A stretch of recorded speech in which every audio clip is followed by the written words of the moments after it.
guys. So the exercise that I'm going to go over today is one that I give all the time, both to patients as well as to clients at the gym, because it is gold. It works multiple different muscles in one shot, super efficient, not always super comfortable, especially at first, but it does the trick. And it's a quad stretch that's most famously referred to as the couch stretch. It was popularized, at least to my knowledge, it was popularized by a physio down in the US named Kelly Starrett, through at first his website called Mobility WOD, and now through his website called The Ready State. So it's definitely a stretch that's readily available to you on YouTube, but in case you want to view it here, I've got it for you. And one of the reasons why I like this stretch is because you can modify it to make it spicier, to make it easier to work muscle as well as fascia, and you can do it just about anywhere. All you need is a wall or a chair or your couch.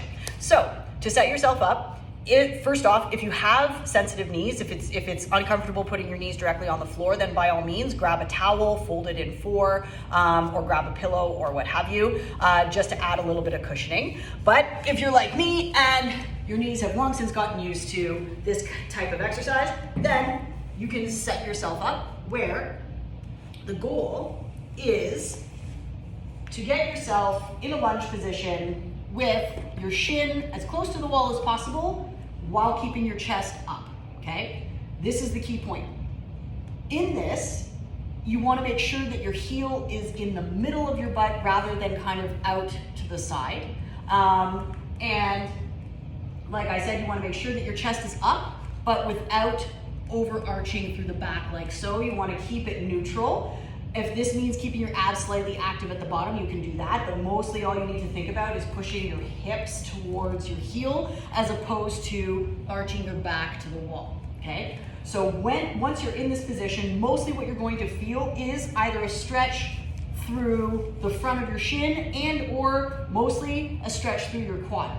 If you want to make it a little bit more spicy, you can squeeze your butt on the stretching side to also stretch the hip flexors in the front of your hip a little bit better.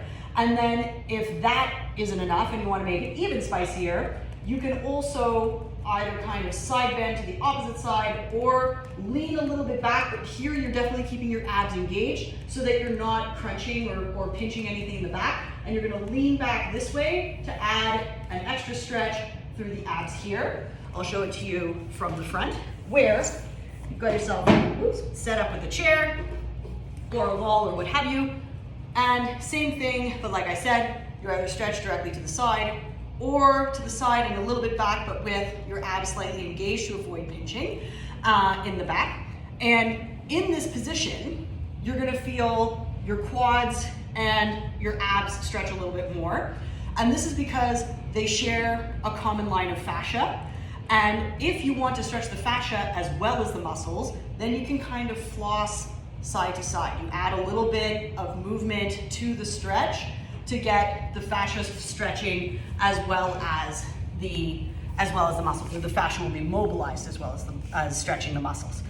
This stretch is amazing because you don't need to do it a lot to see a big result. And what I mean by that is if you start out with 2 or 3 sets of 15 to 20 seconds per leg, and you do that every day or so, then you're gonna start seeing a massive difference, if only in the fact that it won't be as uncomfortable as your quads open up. But other than that, the other thing that's great about it is, as I mentioned, there are a few ways to modify it to make it spicier, but you can also, if it's too hard on the knees or if you've got swelling in your knees or something like that that prevents you from putting your knee directly on the floor, you can modify it so that you are now standing with the exact same position in terms of your stretched leg, but you aren't kneeling on the knee. And so same thing, keep the back neutral. You're trying to get the heel to your bum and your chest up, okay? Without overarching through the back. And the reason why I like this quad stretch over other quad stretches is because it prevents inadvertent cheating. Often when people do a standard quad stretch, like standing like so, they're not really going to, they may feel a bit of a stretch, but they're not going to feel nearly as much as when they're against the wall, because we can kind of side bend this way, or they don't really notice, but like their front leg is actually hanging out here, so now they're not actually really stretching their quad at all, or not nearly as much. And so when you add the wall element, it removes any inadvertent cheating from the stretch and really makes sure they're stretching the muscles they intend to stretch. Now, from the standpoint of when you would want to use this stretch, if it's not already apparent, such as if you did a workout yesterday with a bunch of lunges in it and your quads are killing you, then that's an obvious indication where you could go and stretch your quads out. But the other times where we might want to stretch our quads is before doing a workout with lots of squats or lunges, a workout with lots of rowing, a workout with a lot of running, for example, anything where you're kind of doing a repetitive leg motion using your quads, or at least partially using your quads, definitely would indicate doing some couch stretch beforehand. But then also the quads can get really tight if we are inactive for too long as well, in which case, because we're sitting in a position where the quads are sort of semi-shortened, semi-lengthened, the quads, and just because we're not moving, the quads can get essentially used to being in that position.